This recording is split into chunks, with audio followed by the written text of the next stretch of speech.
Hemen salam, men Azat. Men bugün size programmalarını gözlemeni öğretecek. Hem ona kodum olsun oluyor. Gel onu videomuzda çeli. Ne dostlar? Nasıl kayırız? Nasıl geliriz? Uygulama kilidi diye.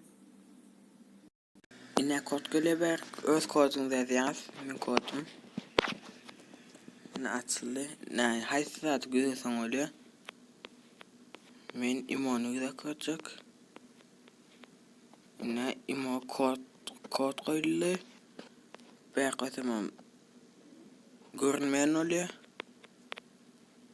Inni yok bazıyma.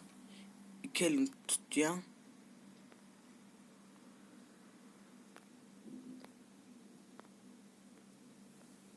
Ne şittiriyorum.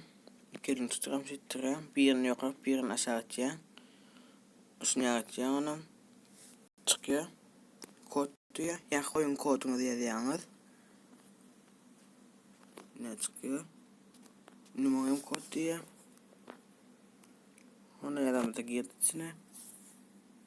Bu videoyu gördüğünüz için sağ olun. Like koyun.